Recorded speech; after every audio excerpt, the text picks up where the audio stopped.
Welcome back, acolytes of Set. If you can hit that subscribe button, it would be like the smell of fresh brewed coffee early in the morning. Now let's hop right back into it with the fourth chapter in the Conan story, the Citadel at the Center of Time, titled Into the Abyss. Enjoy. Awakening, Conan finds himself bonded once again in a large bucket hovering over the starlight well, but this time tucked next to him is the cause of his peril. With the pull of a lever, the twine rope creaks and moans while the two captives descend slowly into the well. When suddenly a calamity is heard from down the corridor, causing Shamash to send his brutes out to investigate first, but follows close behind. Meanwhile, vapors wafting up from the abyss grow thicker the further the two descend, stimulating vivid visions to appear in their minds. Images of Atlantis being engulfed by giant swells, huge sandstone statues with lion's body and human's head, times where the earth was still an infant and smoking volcanoes spewed hot lava onto the landscape, creating the continents as they are today. Then come man's predecessor, battling woolly mammoths with arcing tusks, just before the tectonic plates shift, splashing into the ocean, creating different land masses and separating man from each other, and thus creating different races. Races that learn violence and how to dominate each other, causing disease, famine, and war, decimating whole civilizations. Then the Sumerian sees an army beseeching the very same edifice he now dwells inside, as if he is looking at it from the outside looking in. An archaic priest is inside now, spouting forbidden incantations besides a large earthen censer. Then suddenly a flash of light and the army is alone. Stirred by these images, Conan snaps out of his trance to find that the time traveler had weakened his tethers.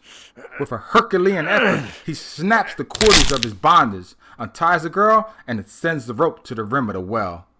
To spy Ukan being chaperoned forcibly by men Conan met earlier in the inn. In their surprise to see the Sumerian, the thugs temporarily leave the wizard unattended, but the moment is all the wizard needed to set free his horrors of the Citadel, unleashing them on the uninvited guests.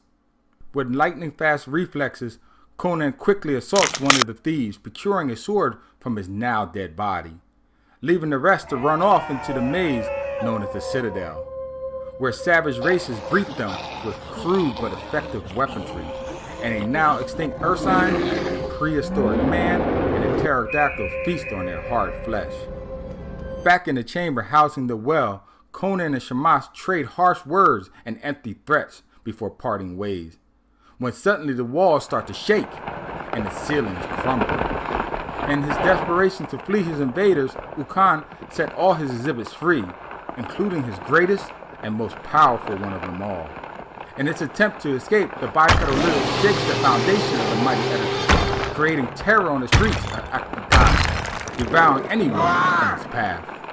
Alhambra mounts a camel in an attempt to flee, but the beast of burden falters upon seeing the giant lizard in its path. Conan tosses a rock to draw the serpent's attention over to the giant ballista.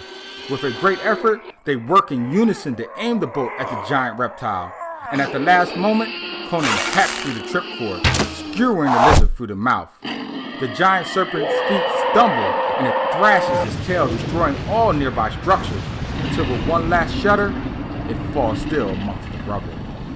Meanwhile, still in the trembling Citadel, Shamash leaps into the well, taking his chances into the starlit abyss of time, then getting crushed by the ziggurat stone structure. While back outside, the citizens of Akbatana gather around their swarthy hero, giving him thanks for his actions. Seeing the accolades heaped upon him, Alhambra offers herself as well to their savior.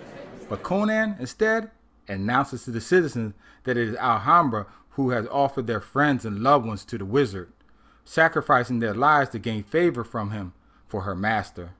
Quickly they seize her while offering the Sumerian a horse, which he rides off on, while promising them a respite from the local brigands' woes.